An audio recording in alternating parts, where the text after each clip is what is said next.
पिछले क्लास में हमने एक वास्तविक संख्याएं से एक्सरसाइज 1.1 का क्वेश्चन नंबर 4 सॉल्व किया था। आज हम लोग नया एक्सरसाइज 1.2 से क्वेश्चन नंबर 1, 2 और 3 कैसे सॉल्व किया जाता है इसे देखेंगे। तो स्टार्ट करता हूँ पहले क्वेश्चन से। इसमें दिया है निम्नलिखित संख्याओं को अभाज्य गुणनखंडों के गुणनफल के रूप में व्यक्त कीजिए। ये जितनी दी गई संख्या है सबको इनके गुणनखंड के गुणनफल के रूप में दिखाना है, यानी फैक्टर्स में तोड़ के लिखना है। ये आप लोग को पता है कैसे किया जाता है, फिर भी रिवीजन के तौर पर मैं एक दिखा दे रहा हूँ। इसके लिए मैं पिक करता हूँ क्वेश्चन नंबर 3 1.2 क्वेश्चन नंबर 1 का 3 नंबर क्वेश्चन है 3825। इसे इसके फैक्टर्स में तोड़कर मैं दिखाऊंगा।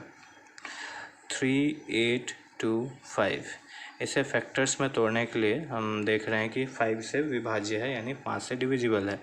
5 से इसे जब हम डिवाइड करेंगे तो हमें मिलेगा 765।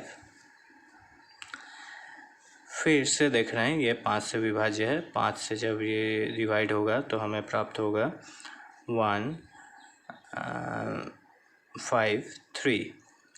153 जो है ये 3 से विभाज्य है। 3 से डिवाइड जाने पर हमें प्राप्त होगा 51। 51 फिर 3 से विभाज्य है, हमें यहाँ प्राप्त होगा 17 यानी 17। यानी कि 3825 को हम इसके गुणनखंड में ब्रेक करके लिख सकते हैं 5 × 5 × 3 × 3 × 17।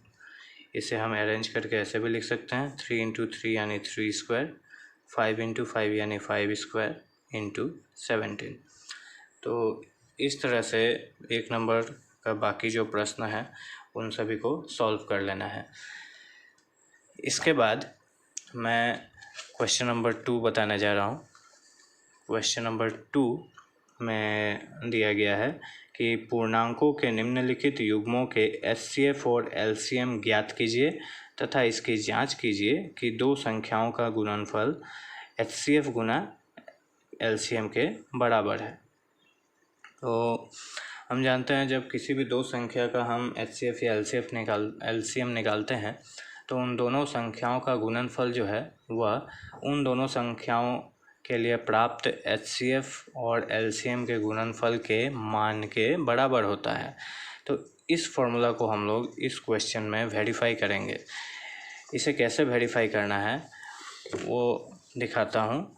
क्वेश्चन नंबर 2 से पिक कर रहा हूँ क्वेश्चन नंबर 2 जो कि है 510, 510 और 92 यानी 92।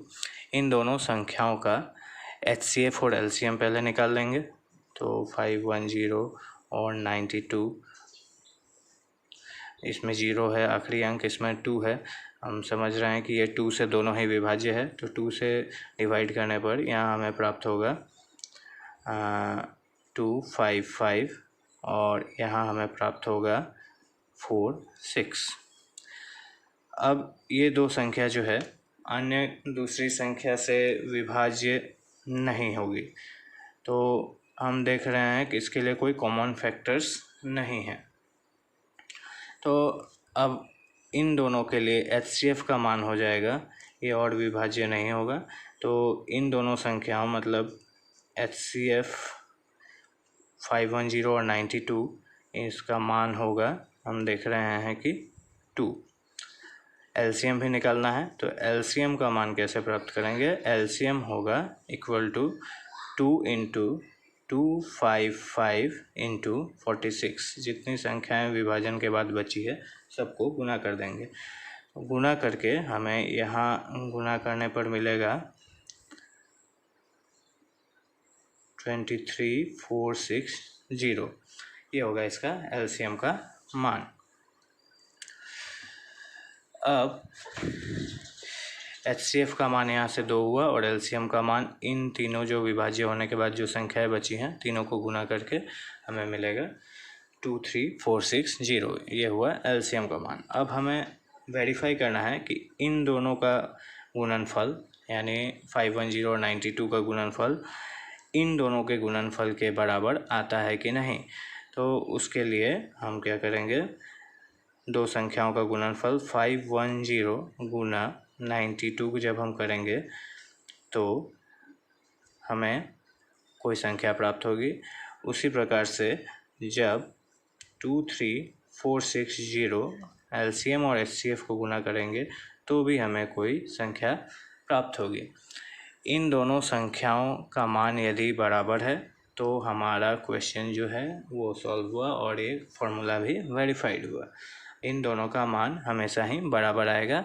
आप लोग इसे गुना करके देखिएगा। इसके पश्चात मैं आप लोगों को क्वेश्चन नंबर 3 करके बताता हूँ। 3 नंबर क्वेश्चन में बताया गया है, अभाज्य गुणनखंड विधि द्वारा निम्नलिखित पूर्णांकों के एचसीएफ और एलसीएम ज्ञात करने हैं।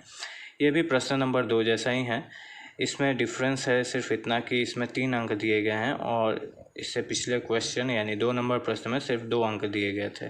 तो इन 3 अंकों के लिए हमें एचसीएफ निकालना है और एलसीएम निकालना है। तो इसका मैं ले लेता हूँ 1 नंबर क्वेश्चन और ये मैं सॉल्व करके आप लोगों को दिखाता हूँ कि इस क्वेश्चन को कैसे करना है। तो 3 नंबर क्वेश्चन में फर्स्ट क्वेश्चन है 12, 15 एंड 21। इसका हमें एचसीएफ और एलसीएम निकालना है। तो जैसा कि पिछला प्रश्न में हमने किया, तीनों को लिखेंगे, तीनों देखेंगे किस संख्या से विभाज्य है। हम देख पा रहे हैं कि तीनों ही 3 से विभाज्य है। 3 से डिवाइड करने पे यहाँ 4 मिलेगा, यहाँ 5 मिलेगा और 7 मिलेगा। अब हम देख सकते हैं कि ये और विभाज्य नहीं है, यानी एचसीएफ का मान इस प्रश्न में होगा 3, एलसीएम का मान इस प्रश्न में होगा 3 गुना 4 गुना 5 गुना 7 और इसे गुना करने पर हमें मिलेगा 420। तो इस तरह से हमें क्वेश्चन नंबर 3 का बाकी जो 2 प्रश्न दिया गया है उसे भी सॉल्व करना है। तो ये हुआ क्वेश्चन नंबर 1, 2 और 3 सॉल्व करने का तरीका। इसके जो रिमेनिंग क्वेश्चंस है इसे आप लोग सॉल्व करके ग्रुप में डालिएगा।